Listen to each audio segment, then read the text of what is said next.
Membaca berita bahwa pemerintah akan menalangi mega skandal Jiwasraya 20 triliun pakai APBN, maka saya komentar, wah seru ini bernegaranya. Selamat, baru tahu korupsi pejabat, korupsi di BUMN, kolusi kelompok pendukung dan oligarki ditanggung rakyat. Enak banget jadi pejabat sekarang ya, sirik gue, asli sirik. Dana talangan Jiwasraya mungkin ini solusi buat para nasabah Jiwasraya. Sisi lain, ini membuktikan keras kepalanya banyak pejabat bahwa nanti takut sistemik lah, mengancam ekonomi lah, takut nama baik hilang lah.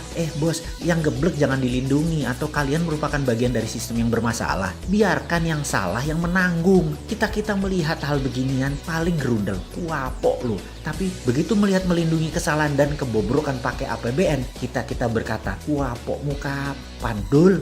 Makanya bernegara jangan berbisnis. Semua itu hanya sarana buat bancaan, bagi-bagi porsi. Lah enak yang dapat, terus yang hilang filenya di kejaksaan. Ya enak juga, wis cocok wis iki. Surga banget deh kesannya para kriminal di negara ini ya. Ini negara para berdebah emangnya. Ya nggak begitulah ngurus negara. Old mind dan old system harus diubah. Itu fundamental berpikir. Cara lama yang sudah puluhan tahun tidak mau diubah. Itu yang membuat kalian punya banyak uang di luar negeri kan ya. Karena itu nggak bakal kalian mau berubah. Lah enak, ngapain berubah? Oke lah, banyak yang sudah diubah saat ini di Indonesia. Kita akui ada pembangunan bagus, iya, tapi belum menunjukkan hasil positif. Kita belum jadi negara pemenang. Kita masih pakai GBHN negara lain. Kita masih kejepit di gambar map buatan orang lain atau negara lain. Kita tidak punya nation interest yang berdaulat. Paling hanya proyek negara dan anggaran yang dibicarakan. Bukan grand plan mau jadi apa negara ini. Di sini terpancing kita selalu untuk membantu dan memberikan kontribusi. Banyak orang yang kepala dingin melihat pendekatan bosman sebagai alternatif. Namun kalau otak pendek dan gak berilmu, bahkan mengirim buzzer menganggap bosman ini anti pemerintah. Gak pernah kita ini anti. Kita selalu memberikan masukan agar lebih baik lagi. Memang karena school of thought-nya beda, jadi landasan keilmuannya beda, muscle knowledge-nya beda, terlihat anti. Karena saat ini cara mendoktrinnya adalah apapun yang beda artinya melawan. Ngono ya. Padahal ini semua adalah perilaku alami. Contoh ikan selalu berenang melawan arus. Hanya ikan mati yang ikut arus. Begitu cara melihat perbedaan. Lupa, buzzer mah gak peduli sama bangsa negara ya. Pokoknya hanguskan orang yang berbeda dengan pejabat sekarang. Pejabat sekarang selalu benar dan berpikir untuk rakyat. Tidak ada cara yang lebih baik dari cara pejabat sekarang. Titik. Mudah-mudahan gak resesi 2 kuartal berturut-turut. Kalau ternyata 3 kuartal ke depan minus, bahkan 4 kuartal minus, yopo. Gampang. Bangun narasi. Narasi pejabat tidak pernah salah. Yang salah orang yang beda pendapat. Aman kalau begitu. Sudah punya narasi-narasi doktrin ya. Para buzzer kan ada mastermind-nya. Ya alhamdulillah aman kalau kayak gitu. Silahkan. Kalau udah punya narasinya lanjutkan. Selamat kalian aman di atas sana. Aman. Kebetulan rakyat sekarang memang cuma butuh narasi kok. Silahkan lanjutkan bos. Kalau kita bagaimana? Ya kalau kita mah terus membangun karsa dan mengingatkan bersuara versi kita membela NKRI. Gak didengeri, syukur. Dipakai alhamdulillah. Ini semua untuk Indonesia menang. Kita kembali mengingatkan sejarah. Sejarah yang mengingatkan bahwa Nusantara ditakdirkan jadi global player sejak lahir. Sekarang sayang, kita belum melihat rencana ke depan kita sebagai global player. Masih tarkam, masih antar kampung. Globalnya masih nyender sama superpower. Sayang banget deh. Sekali lagi, sangat disayangkan pengelolaan negara, pejabat negara, dan politikus melihat negara Indonesia tanpa wawasan sejarah. Tanpa paham kekuatan geoekonomi, yaitu kekuatan geografi untuk keuntungan ekonomi. Tidak memainkan geopolitik, yaitu kekuatan geografi untuk keunggulan politik bernegara. Dan pastinya tidak punya geostrategi. Memanfaatkan kekuatan geografi untuk faktor penekan bernegara. Intinya saat ini bagaimana membagi-bagi APBN doang otaknya. Membuat peraturan yang sedikit menguntungkan rakyat. Rakyat hanyalah sapi yang diperes-peres susunya tapi nggak dikawin-kawin. Nikahnya pejabat itu setelah menjadi pejabat bukan dengan rakyat tapi dengan oligarki, dengan kelompoknya dan dengan politikus penguasa Senayan. Ngono ya?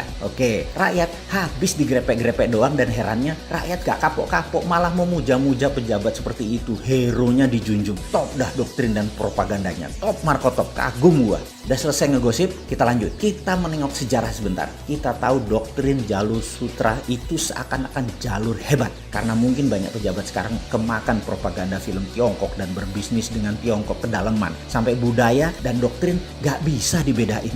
Jalur sutra di abad pertengahan mendadak jalurnya sepi. Kota-kota Eropa Timur dan Asia Barat yang tadinya jalur ekonomi mati hanya kurang dari 50 tahun. 50 tahun dari apa? Dari majunya dunia maritim perkapalan di abad 14 dan 15 sehingga pada perjanjian Zaragoza dunia dibagi oleh dua raja laut, Portugis di sisi timur, Spanyol di sisi barat. Ini kayak kita sekarang Tiongkok Amerika lah kira-kira ya. Spanyol ke Amerika Utara Selatan, Portugis ke India sampai timur jauh yaitu Nusantara. Jalur sutra kalau dengan jalur maritim atau maritim line tersebut beda. Jalur maritim lebih powerful. Jalur sutra musnah tinggal debu sekarang. Jalur maritim yang melewati Indonesia bahkan tidak berubah sejak zaman awal dunia maritim tahun 1511. Awal puncak penjelajahan mencari dunia baru, mencari sumber bahan baku baru. Dulu rempah adalah isi dari jalur maritim yang kemudian hari disebut jalur rempah atau spice road.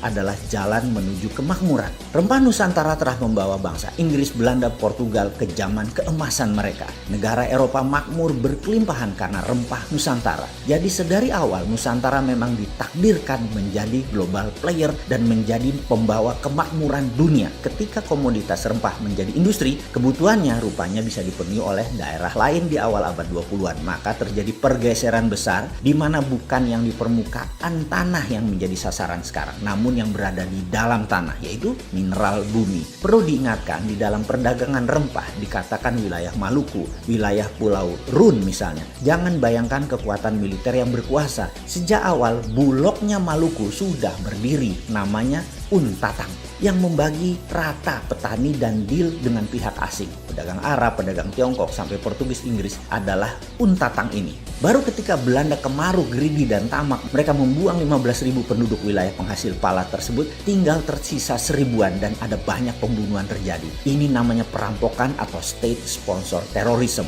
Hasilnya diambil habis-habisan sampai jatuh nilai pala tadi, namun Belanda sudah kaya raya. VOC tepatnya kaya raya. Terus bergilir, kemudian masuklah ke komoditi lain yaitu karet, teh, kopi, coklat, kemudian bahan baku tersebut semua akhirnya dikuasai oleh VOC. Apa pelajaran yang bisa ditangkap kali ini? Ingat, pelajaran bukan okupansi militer sejak awal, tetapi okupansi ekonomi. Jadi bagi saya, bullshit bekerja sama dengan Tiongkok dan IMF itu. Itu bullshit besar. Foreign direct investment yang ada di otak pejabat adalah pemahaman anak bangsa yang otaknya sudah terpesona oleh globalis. Ini sebenarnya penjajahan sama seperti VOC di awal masuk selama 200 tahun sampai akhir tahun 1900-an kira-kira. Di saat dunia bergeser jauh di mana rempah bukan lagi primadona tapi sumber di dalam bumi yang jadi primadona seperti minyak, gas, batu bara dan mineral lainnya. Jadi sekedar mengingat, apapun perusahaan asing masuk ke Indonesia menggarap, mengambil, mengelola isi bumi Indonesia, itu penjajahan.